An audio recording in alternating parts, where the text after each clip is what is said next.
It was winter time on the island of Sodor. The snow covered fields and railway lines.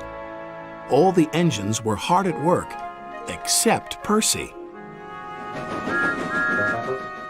"Come on, Percy. This is no time to have a rest." "I'm stuck," moaned Percy, "and my funnel's freezing up. Driver's gone for help." "Ha!" huffed Thomas, and went on his way.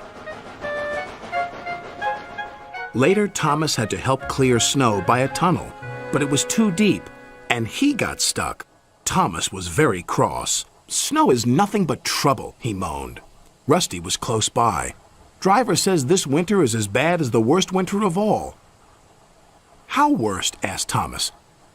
"I'll tell you," replied Rusty, and then the little engine did. Skarloey was working the line to the slate mine in the mountains. When the snow came, it was difficult to work. They used the snow as a double buffer zone to help stop cars skidding through the ravine. One day, Skarloey set off to the mines with some empty cars. Meanwhile, there was trouble at the mine. The winch that hauls the cars up and down wasn't working properly. Skarloey had reached the ravine.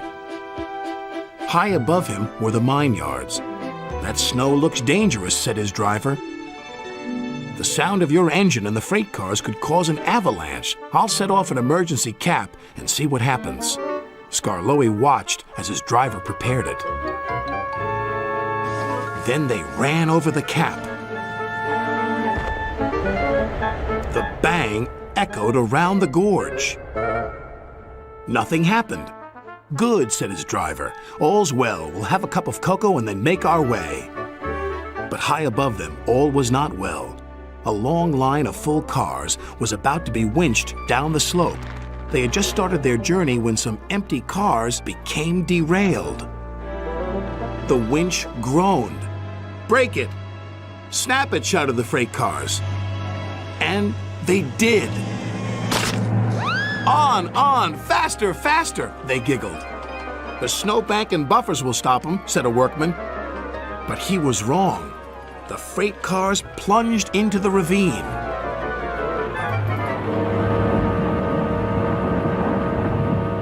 Skarloey and his driver heard the noise and looked up. "Avalanche!" they cried.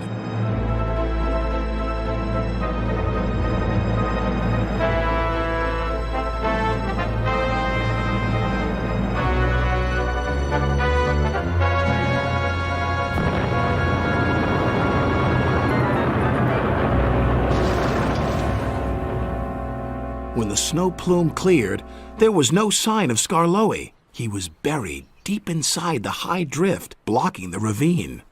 And then came the funny part. "What's the funny part about an avalanche?" asked Thomas. "Well..." No one knew that the heat from Skarloey's engine had helped to make an igloo. "It's a snowball. It's a snow house. It's an engine!" They cleared away the ice, only to find Skarloey's driver and fireman drinking cocoa as if nothing had happened. "Lucky for him, but it just goes to show you can't trust freight cars," said Thomas. "Or snow," said Rusty. The men had just cleared the snow away from him when Gordon puffed by with his machine. "Hey, look out! There's snow about!" He stopped by the tunnel and wheezed loudly. Then it happened. Oh no.